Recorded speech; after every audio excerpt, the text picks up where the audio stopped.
Hey everyone, this is Comfy Day Games with our first developer log for Food Frenzy. Today I wanted to kind of show you guys how I went about changing the loot box color based on the item rarity. And so as an example, this blue one indicates it's an uncommon item. This is for my shop inside my game. I do have pre-built functions here. Pretty standard stuff and actually pretty messy. This is actually just showing you guys that if I can do it, you guys certainly can do. So just a breakdown of the functions in the script right now. When the player buys an item or requests to buy an item, right now what my script will do is it will look for any available items in the folder. So if they're looking for a tool or a pet or a trail, it's going to look in that folder, see if we have anything that they haven't purchased yet. If it does find something, it's going to select the item based on the chance percentage. So I have different rarities. Obviously, the rarer it is, the harder it is to get. It's going to look for a rarity attribute that should be in every item.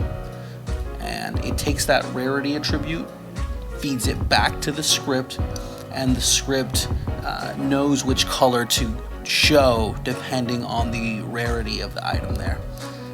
After that, it changes the color as I just said, and it will reduce the currency and give them the item.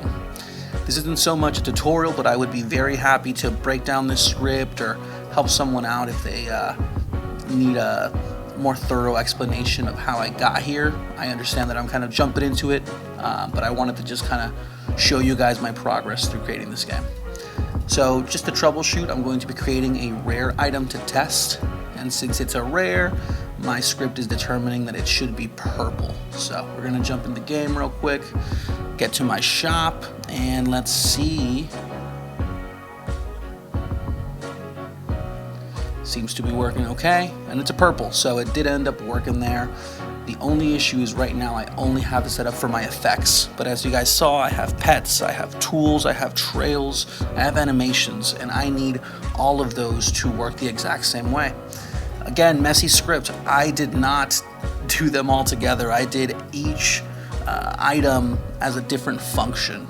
And so because of that, that's going to involve essentially changing the logic because right now I have it set up to work with effects. I just need to change a couple of words here. So instead of it being an effect, it's going to look for a trail.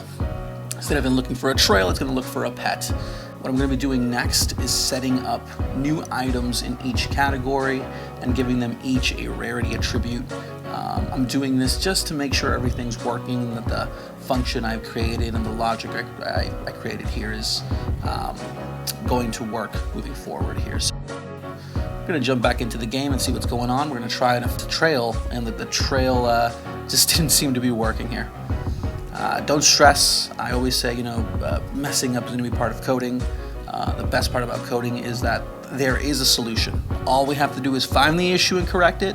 It's not voodoo magic. I tried the emotes. That seemed to be working. I'm going to try the tools, see if that's working. Seems to be returning just fine. And you can see the output there is showing that it did select something. Let's go with the pets. Pets is working just fine. It shows there that it selected a pet and that it's giving it to me, but when I go back to trail, it keeps giving me the error. We can actually click on the error and it'll show us the line that's wrong. And this one is saying that the interval is empty, which indicates that there isn't any available choices, which is wrong because we just created an item, right? So I look at my items and I see that I didn't rename it. And so since I didn't rename it, it's thinking that there's no new item there. So after I rename it, I jump back in, see if that fixes it. And sure enough, that was the issue. It's as easy as that. Again, I know this isn't a full tutorial, but if you do need a more thorough explanation, leave me a comment or DM me on Twitter @ComfyDayGames. Thank you guys for watching my first developer log. Have a good one.